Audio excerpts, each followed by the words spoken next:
World War II is forever etched in history as a profound battle against humanity's darkest impulses. When crimes against humanity are mentioned, most think of Nazi Germany, the Nuremberg and Dachau trials, and the horrific concentration and death camps. Many of those tried were doctors who conducted gruesome experiments using eugenics, torture, vivisections without anesthesia, and tests on humans that included high-altitude decompression, submersion hypothermia, infectious disease exposure, and other atrocities. However, few are aware of the Japanese actions, which spanned a longer period and involved a larger human population. What was Unit 731? What was its actual purpose? What horrific activities did it conduct? Were any involved held accountable like the Germans? How do contemporary Japanese people view these men? In 1931, Japan invaded Manchuria, establishing a strong presence in northern China for many years. Later, as Japan invaded China proper and spread throughout Asia and the Pacific Islands, the Japanese Army's brutality became infamous. In 1937, Unit 731 was created as a medical engineering unit.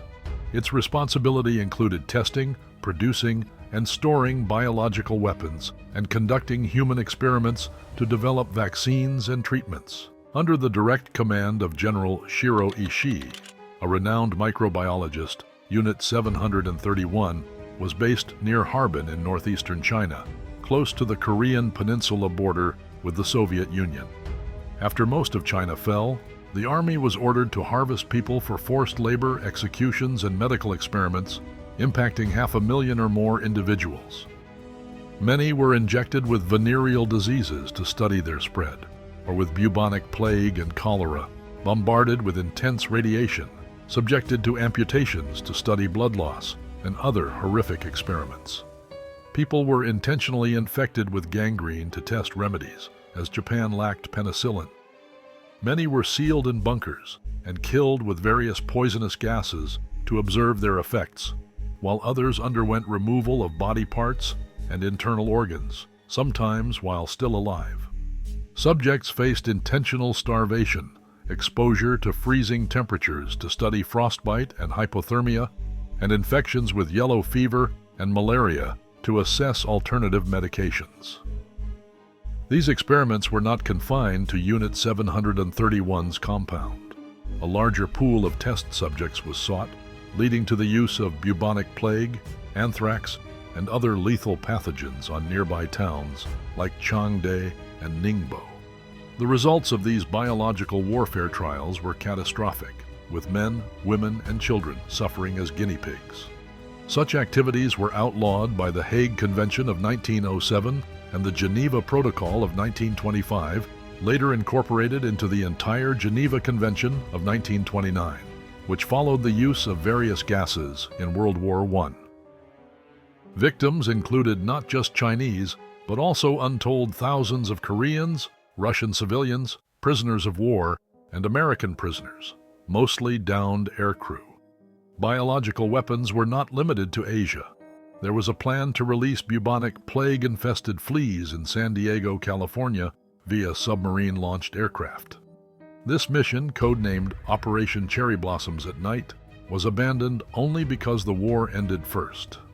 After Japan's surrender, General Ishii ordered the destruction of Unit 731, including over 150 buildings, laboratories, and 2 airports, as Allied forces approached. Hundreds, if not thousands, of prisoners were killed to eliminate witnesses. Japan never signed or ratified the Geneva Convention of 1929, but this did not absolve them from adhering to the laws in force. They violated every provision of wartime laws until their defeat in 1945. However, few were held accountable, and no one from Unit 731 stood trial, similar to deals made with top Nazi doctors and scientists. The men of Unit 731 and their senior officers and scientists were protected.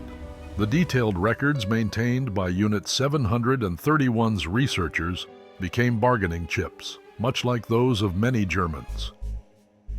Ironically, General Ishii kept a detailed diary throughout his military service, except for his time commanding Unit 731, illustrating his awareness of the illegality of his actions.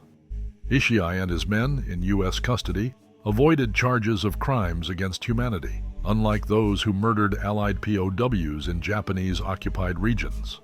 This was because the U.S. wanted their research for its biological warfare program and to keep the data away from the Russians. This protection was sanctioned at the highest levels of the American command. The primary catalyst was Edwin Hill, the chief of the Biological Warfare Laboratory at Fort Detrick, Maryland. After reviewing Unit 731's files, he stated in a secret 1946 report that the information was invaluable and could never have been obtained in the U.S. due to ethical constraints. On May 6, 1947, General Douglas MacArthur wrote to President Harry S. Truman and the Judge Advocate General's office, suggesting that additional data could be obtained by assuring the Japanese that the information would remain within intelligence channels and not be used as war crimes evidence. This essentially granted a get-out-of-jail-free card to those involved. As a result, the horrors of Unit 731 remained largely unknown in the West until recently. Some information was gathered by the Soviets, who prosecuted several Unit 731 personnel at the Khabarovsk war crimes trials. The Japanese public remained unaware of Unit 731's activities for decades. Its existence was denied, and Japanese war crimes were not taught in schools. This secrecy was possible due to the U.S. government's protection of Ishii and his men in exchange for their medical research. Prominent Japanese war criminals, like Hideki Tojo, were tried at the International Military Tribunal for the Far East, known as the Tokyo War Crimes Trials. General Ishii's post-war interrogation testimony was submitted as evidence, but he and his Unit 731 colleagues were never charged. In an ironic twist, surviving Unit 731 members held annual reunions, celebrating their comradeship. General Dr. Shiro Ishii retired comfortably and died in Tokyo on October 9, 1959, from laryngeal cancer at age 67. Before his death, he was baptized into the Catholic faith by Dr. Hermann Hoevers, the former president of Sophia University in Tokyo, whom Ishii had known before the war. Ishii's funeral was chaired by Lieutenant General Dr. Masaji Kitano, his second-in-command at Unit 731. Kitano was a founder of the Japanese pharmaceutical company and first commercial blood bank, Green Cross, which later became Welfide in 1998 and part of Mitsubishi Pharma in 2001. Kitano died on May 19, 1986, without ever being charged with a crime. In 2018, however, the Japanese government began acknowledging part of its violent past. As Unit 731 members aged, some could no longer live with their conscience. The government provided a list of over 3,600 Unit 731 members to a Japanese scholar for research. This openness was due to intense pressure from China and South Korea, both of which had their databases on Unit 731's activities. As more information emerged, it became harder for Japan to ignore its past and conceal the truth. In 1995, a New York Times article revealed the horrors of Unit 731. A former medical assistant assigned to Unit 731 described how a Chinese prisoner, deliberately infected with the plague, was cut open without anesthetic to study the disease's effects on his body. The assistant stated that using anesthetic might affect the results. Unlike Germany, which has apologized for its wartime actions, Japan has never made such an overture. Thank you for watching History Intrigued. If you found this video insightful, please give it a thumbs up, subscribe to our channel, and share it with others.